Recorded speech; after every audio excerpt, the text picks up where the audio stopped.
चाहिए था। आपके कैलकुलेशन के हिसाब से 4 MLD में पूरे शहर को मिल जाता पानी। ये आपके पानी पुरवठे अधिकारी का बोलना है, उस दिन लाइव मौजूद है, ये सर मौजूद थे वहाँ पे।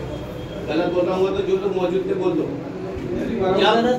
जब 4 MLD पानी है, पूरे शहर को पानी मिल सकता है, तो अभी तक 15-15, 20-20 दिन में पानी क्यों नहीं मिल रहा है? लोगों को 15 दिन के ऊपर ही लग रहे हैं।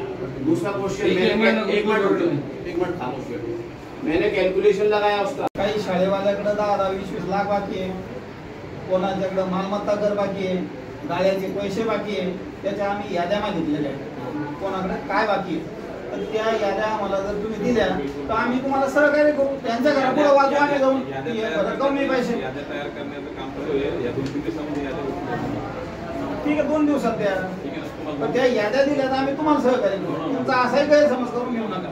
आणि आमचा वैयक्तिक तुमच्याशी भांडण नाही, आम्ही तुम्ही त्या खुर्चीवर बसले त्या खुर्चीशी आमचं भांडण नाही।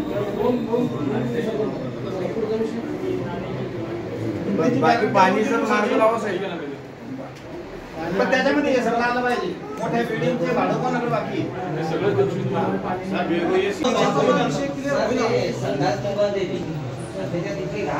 काय सांगू, एकदम काट्या वगैरे दगड्या वगैरे टाकले त्याच्यात, असं चालताना असं कोणी चालू शकत नाही। मेन रस्त्यावरती कुत्रा पडत होता, आम्ही फोन करून त्याला बोलवलं, प्रकाशला आणि त्याला उचलून मेन वाटावर, आणि काल हे मेन वाटावर कचरा पडत होता पोलीस स्टेशन समोर, आमची मोठी कचऱ्याची बघून शनिवारी एक गाडी तिथं उभी, ते घाण जे कोंबड्यावाले कचऱ्यावाले टाकते गाडी तिथं उभी करा, कारण ते संडास मध्ये टाकते, सगळं वास ते काढून जातं।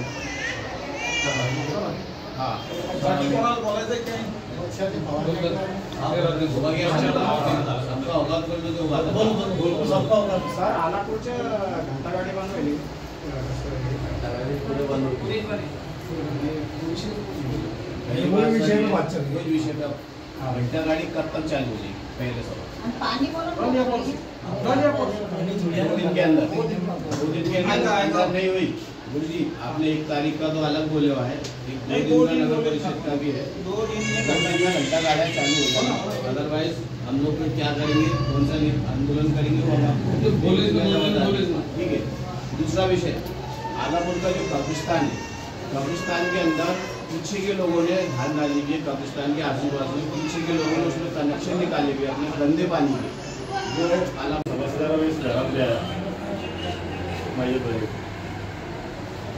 गुरु जी